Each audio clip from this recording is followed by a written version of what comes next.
This one is called After the Storm. My inspiration was right out to the west of us here. To the west, Lake Manitoba, a place called the Narrows. The lake here transforms in the winter into a frozen moonscape, ideal for ice fishing, moody sunsets, and picturesque wildlife sightings. And there was this guy sitting right at the edge of a little creek, just waiting to catch an early fish. The Narrows booms with activity in the summer, mostly campers and cottagers, hunting and fishing. It's what lured in Shirley and Dwayne Germain in the 90s. Seasonal residents for years, they chose to retire right here. It also gets quiet in the winter. Only a few dozen live here year-round. It's kind of a forgotten area. That gets to Dwayne. It can be so much more. You know, we want to be able to tell people about it and encourage them to come here. Like, so many people have never even heard of it. Even in Winnipeg, people say, like, where? Where do you live?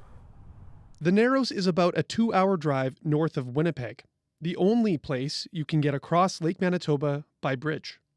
But long before that bridge was built in the late 60s, the Narrows was a place that drew people in from all over.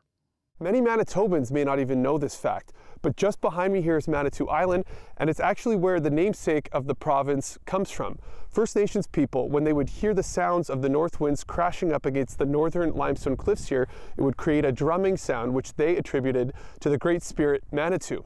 Off over here is where the North Basin and South Basin come together through this narrow stretch of water, which First Nations people gave the name Manitoba, which translates to Straits of Manitou. Across from Manitou Island, another source of the building blocks of Manitoba's history. These are the kilns, so there's history out here that people aren't necessarily aware of as they drive through. 2 derelict kilns are all that remain from a once active quarry formed in 1896. The Rosehill kilns would burn limestone drawn from local quarries to produce lime, used in plaster and mortar.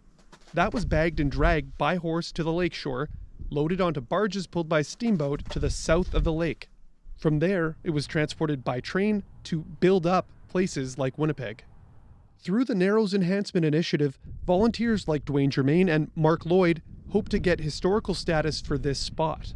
So obviously the focus is always at the lake and at the Narrows and your recreational things, but I think it's also important that we recognize some of the history that's around here, whether it be the kilns or the old schoolyard, and creating opportunities to educate and make sure we're maintaining these sites. Neither Dwayne nor Mark from here originally, but both invested in preserving what remains of the lesser-known local history, enhancing the pickerel fishery, and overall experience in the community. They've chosen to be here. We were here because we were born here. Actually, they probably appreciate our area more than we do that grew up here. We're always looking to travel somewhere else and see the world, and they're happy.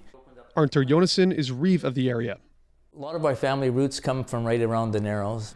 His grandparents among a wave of Icelandic immigrants to settle around the Narrows in the late 1800s. My auntie sailed a sailboat from the Narrows into a little bay just west of Ashern here, and he called it Silver Bay. He took a homestead there, and I was born and raised in Silver Bay. My Avi came from Faroe Islands. By winter, Harry Davidson commercial fishes the same waters his grandfather did in the late 1800s. By summer, the 70-year-old runs Darwin Greenhouse. I'm a big pusher of the passion flower. Both passions his Offie would approve of. From what I remember, he was a bit of a gardener also, so he likely would be quite happy that we're into this greenhouse business and fishing. I think he'd be even happier to have him fishing. Amber Davidson runs the business alongside her dad. After decades living in a big city in Texas, she's glad to be back, planting roots again at the Narrows. If you look at my phone, it's all sunset pictures and pictures of flowers, and it's just a pretty way to live. Dwayne and Shirley feel the same about this hidden gem known for its big skies and sunsets and its own role in shaping Manitoba's history. The good fishing and the beautiful sunsets, that pretty much says it all. It's beautiful, tranquil. There's no words. You have to paint a picture.